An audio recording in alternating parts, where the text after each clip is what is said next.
বৃহস্পতিবার অর্থাৎ গতকাল ঠিক সন্ধে 7:25 ঘড়ির কাঁটায় নিউজ 18 বাংলা আমরা প্রথম একটা খবর দেখাই। কি সেই খবর? পশ্চিমবঙ্গের বর্তমান রাজ্যপাল সিভি আনন্দ বোস তিনি ইস্তফা দিয়েছেন, পদত্যাগ করেছেন।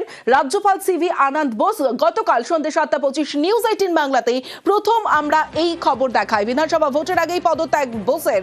2022-এর 23শে নভেম্বর রাজ্যপালের দায়িত্বে বোস এবং মেয়াদ শেষ হতে আরো 20 মাস সময় ছিল, কিন্তু তার আগেই সিভি আনন্দ বোসের পদত্যাগপত্র গ্রহণ করেছেন রাষ্ট্রপতি দ্রৌপদী মুর্মু এবং এডিটর ইস্ট বিশ্ব মজুমদার। প্রথম 7:25 গতকাল এই খবর আমরা দিই নিউজ 18 বাংলায়। পশ্চিমবঙ্গের গভর্নর সিভি আনন্দ বোস পদত্যাগ করেছেন। কিসের জন্য পদত্যাগ করেছেন, কেন পদত্যাগ করেছেন কিছুই জানা যাচ্ছে না। রাজনৈতিক মহলে নানা রকম জল্পনা শোনা যাচ্ছে, নানা রকম কল্পনা শোনা যাচ্ছে, কিন্তু এখনো পর্যন্ত স্পষ্ট নয়, এখনো পর্যন্ত পরিষ্কার নয় কি কারণে সিভি আনন্দ বোস পদত্যাগ করলেন। প্রসঙ্গত বলে রাখি, 3 বছর মতো হয়েছে সিভি আনন্দ বোসের পশ্চিমবঙ্গের গভর্নর পদে। এর আগে জগদীপ ধনখড় তারও 3 বছর ছিল, মেয়াদ হয়েছিল 3 বছরের, কিন্তু তারপর তাকে উপরাষ্ট্রপতি করে পাঠিয়ে দেওয়া হয় দিল্লিতে। কিন্তু উপরাষ্ট্রপতি পদেও তিনি বেশি দিন থাকতে পারেননি, তিনিও পদত্যাগ করে চলে যান। এবার সিভি আনন্দ বোস তিনিও কিন্তু পশ্চিমবঙ্গের গভর্নর পদ থেকে পদত্যাগ করলেন। পশ্চিমবঙ্গের রাজ্যপাল হতে চলেছেন তামিলনাড়ুর রাজ্যপাল RN রবি। তিনি একজন রিটায়ার্ড IPS অফিসার, তিনি হতে চলেছেন পশ্চিমবঙ্গের নতুন রাজ্যপাল এবং তাকে নিয়ে চরম বিতর্ক রয়েছে তামিলনাড়ুতে। রাজ্যপাল সিভি আনন্দ বোসের আচমকা পদত্যাগে এক্সপোস্ট করেছেন মুখ্যমন্ত্রী মমতা বন্দ্যোপাধ্যায় এবং মুখ্যমন্ত্রী লেখেন, পশ্চিমবঙ্গের রাজ্যপাল সিভি আনন্দ বোসের আচমকা পদত্যাগে হতবাক ও গভীরভাবে উদ্বিগ্ন। এই মুহূর্তে তার পদত্যাগের কারণ জানা নেই তার, তবে বর্তমান পরিস্থিতি বিবেচনা করে স্বরাষ্ট্রমন্ত্রীর চাপে পদত্যাগ করে থাকলে অবাক হবেন না তিনি। কেন্দ্রীয় স্বরাষ্ট্রমন্ত্রী জানিয়েছেন, নতুন রাজ্যপাল হচ্ছেন RN রবি। রীতি অনুসারে আলোচনা না করেই একতরফাভাবে নাম ঘোষণা কেন্দ্রের। এই ধরনের পদক্ষেপ আদতে যুক্তরাষ্ট্রীয় কাঠামোয় আঘাত। এর ফলে গণতান্ত্রিক রীতি ও রাজ্যগুলির মর্যাদা ক্ষুণ্ণ হয়। এমন একতরফা সিদ্ধান্ত নেওয়া থেকে বিরত থাকা উচিত। এক্সে পোস্ট করে সরব হন মুখ্যমন্ত্রী মমতা বন্দ্যোপাধ্যায়। আচমকাই পদত্যাগ রাজ্যপালের। আজ দার্জিলিং এর হিল ফেস্টিভ্যালে সিভি আনন্দ বোস রাজ্যপাল হিসেবে ফেস্টিভ্যালে থাকার কথা ছিল সিভি আনন্দ বোসের। দার্জিলিং এর হিল ফেস্টিভ্যালে থাকবেন রাষ্ট্রপতিও। গতকাল দুপুরেই এক স্যান্ডেলে পোস্ট করেছিলেন বোস। সন্ধ্যায় রাজ্যপাল পদ থেকে আচমকা ইস্তফা দেন তিনি এবং আমরাই নিউজ 18 বাংলায় দেখিয়েছিলাম যে পশ্চিমবঙ্গের পরবর্তী রাজ্যপাল হচ্ছেন RN রবি। আর কে এই RN রবি? গ্রাফিক্যালি আপনাদের দেখাবো। 1952 সালের 3রা এপ্রিল জন্ম RN রবির। 1974-এ ফিজিক্সে মাস্টার্স করেন RN রবি। তারপর 1976-এ IPS CBI এর গুরুত্বপূর্ণ দায়িত্ব সামলেছেন RN রবি। আইবিতেও গুরুত্বপূর্ণ দায়িত্ব RN রবি সামলেছেন।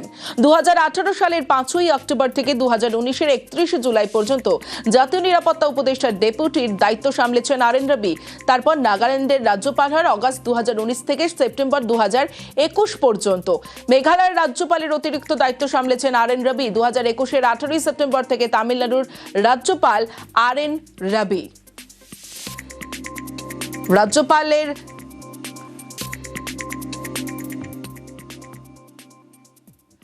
রাজ্যপাল নিয়োগ কেন্দ্রীয় সরকারের সিদ্ধান্ত, বিজেপির উদ্বিগ্ন হওয়ার কিছু নেই মন্তব্য করেছেন শুভেন্দু অধিকারী। রাজ্যপাল কেন্দ্রের প্রতিনিধি, কেন্দ্রীয় সরকারের সিদ্ধান্ত তারা নিয়েছেন। তারা এমন সিদ্ধান্ত বিভিন্ন সময় নেয়, হেলথ গ্রাউন্ড হতে পারে, তাকে ভারত সরকার প্রধানমন্ত্রী অন্য কাজেও লাগাতে পারে। উনি বিশিষ্ট মানুষ, শিক্ষাবিদ, অতএব আমাদের এটা নিয়ে মন্তব্য করা উচিত হবে না। তৃণমূল উদ্বিগ্ন হতে পারে, আমাদের উদ্বিগ্ন হওয়ার কোনো কারণ। ভোটের মুখে রাজ্যপাল পদত্যাগ কেন, পিছনে কোন খেলা? প্রশ্ন CPIM নেতা সুজন চক্রবর্তী।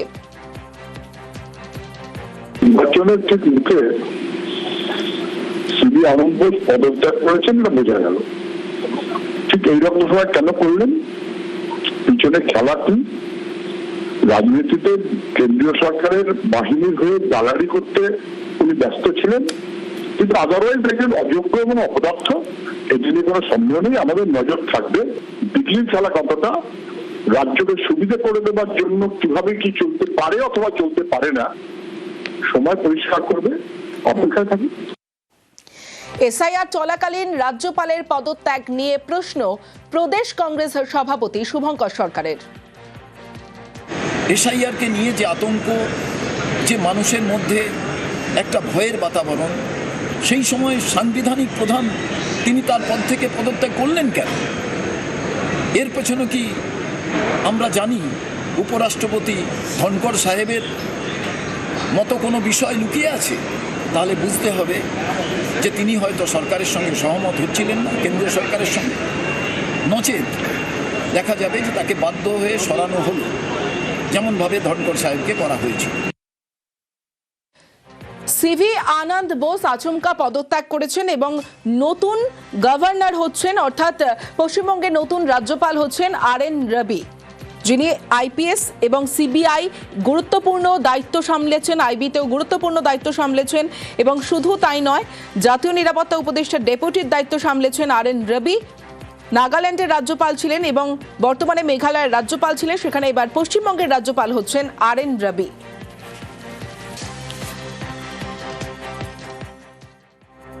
যে রাজ্যে রাজ্যপাল নিয়োগ করা হবে সেখানে সেই রাজ্যের মুখ্যমন্ত্রীর সঙ্গে অবশ্যই তার সঙ্গে আলোচনা করে করতে হবে। উনি নিয়োগ করে দিলেন দিল্লি সায়েন্সার করে দিয়ে তারপর একটা ফোন করে সৌজন্য দেখাচ্ছেন। জনসমর্থনের বাইরে গিয়ে একটা বাইপাস সার্জারি করে কোনো একটা সিচুয়েশন তৈরি করা যায় কিনা যার মাধ্যমে আমাদের সেই কাঙ্ক্ষিত ক্ষমতা দখলের অভিযানটা সফল হবে। এবং এই জন্যই এসআইআর, এই জন্যই 172 জন মানুষকে খুন করা, এই জন্যই নতুন করে এই সময় একটা রবিনহুড নামে পরিচিত একজন রাজ্যপালকে নিয়ে আসা হলো। বাংলার জন্য আলাদা নিয়ম? বাংলা কি ভারতবর্ষের বাইরে নাকি? একটা তুগলকি রাজত্ব চলছে, সেই তুগলকি রাজত্বের বিরুদ্ধে যুগ যুগ ধরে বাংলার মানুষ তারা তাদের প্রতিবাদকে প্রতিধ্বনিত করেছে, মোকাবিলা করেছে। যুক্তরাষ্ট্রীয় কাঠামোয় নিশ্চয়ই ইনফর্ম করা তো উচিত, আমি এটাই জানি, রাজ্যকে তো বলা উচিত, এটাই জানি। এখন কে সত্যি বলছে জানি না। ওদিকে অমিত শাহ সে বলছে রাজ্যকে ফোন করে কথা বলেছি, দিদি বলছে আমাকে কেউ কিছু বলেনি, তু মাই খেলা চলছে। মাঝখানে রাজ্যপাল বদলে গেল, এটা আমরা দেখতে পাচ্ছি।